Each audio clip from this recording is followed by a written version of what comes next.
एक बार ठाकुर जी श्यामा सखी बन करके गए।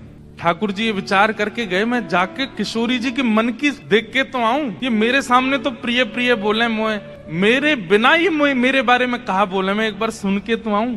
नीचे लहंगा पहनो है, ऊपर चुनरी पहनी, बिल्कुल यहाँ तक पूरी चुनरी लगा ली है, हाथन में बढ़िया चूड़ी पहनी है, कानन में कुंडल पहने हैं, क्षुद्र घंटे का यशोदा मैया ने पहनाई, वहां में छोटी छोटी घंटी लग रही है, वह को कौंधनी बना करके कमर में पहनी है, पामन में पाजेब पहनी। ठाकुर जी गए श्यामा सखी बन करके किशोरी जी के पास, बरसाने में प्रवेश कियो। सबरी गोपी के आहा कैसी मनोहर चाल है, नेक सी गोपी कैसी मटक मटक के चल रही है। अरे सखी तू कौन की लाली है? ठाकुर जी तेज तो हैं बोलवे में, जो पूछे तू कौन की लाली, बोले तेरी हूँ, भूल गई। अरे बड़ी चपड़ चपड़ बोला है। पहुंच गए ठाकुर जी बरसाने। बरसाने में द्वार पर जाकर के सखीन से बोले मुझको भीतर जान दो। सखी बोली कौन हो तुम? बोली मैं श्यामा सखी हूँ। कहाँ ते आई हो? बोले पास के गांव नंदगाम ते आई हूँ और मुझ किशोरी जी ते बहुत जरूरी बात करनी है, मुझको मिलवाओ। सखीन ने बोली भानु बाबा के पास जाओ, शिकायत आदि करनी है, कोई न्याय चाहिए तो वहां जाओ, ये किशोरी जी के पास आवे के लिए नहीं है।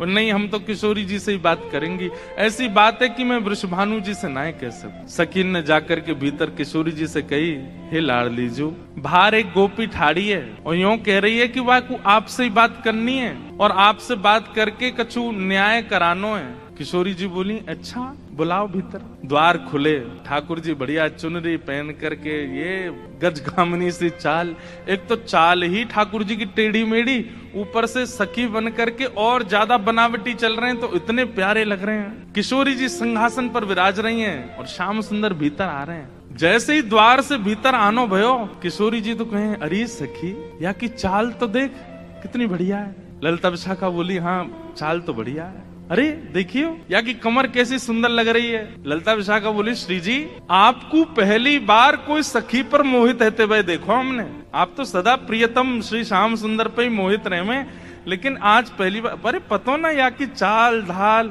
और जो जो अंग या के दिखाई दे रहे हैं, ऐसे घूंघट पकड़ी चल रही है, यहाँ से भुजा दिख रही है, नेक नेक थोड़ा उधर भी दिखाई दे रहा है, थोड़े थोड़े चरण भी दिखाई दे रहे हैं, जो जो अंग मुंह को दिख रहे हैं ना इतने प्रिय लग रहे हैं कि मैंने ऐसी प्रिय स्वरूप तो पहले देखो नहीं है। और किशोरी जी कहने ललिता तू मेरी एक बात सुन। बोल कहा ये जो भी बात करे वो सुन लेंगे, फिर वाक्य बाद याकू अपने सखी समाज में ले लियो। मुख बड़ी भारी है, अभी याकू मुख नहीं दिखो, मुख मैं तभी यहाँ पे मोहित है गई हूँ। विशाखा जी बोली नहीं रुक जाओ, आन तो दो, बात तो होने दो। किशोरी जी आज जैसे ठाकुर जी को देख के हो जाती है वैसी हो गई है, एक सखी को देख स्वयं पर भरोसा नहीं हो रहा है किशोरी जी को कि मैं ऐसी क्यों है रही हूँ। ठाकुर जी आके सामने खड़े है गए, उन्हें एक बनावटी सी आवाज भी बना ली ठाकुर जी ने। किशोरी जी बोली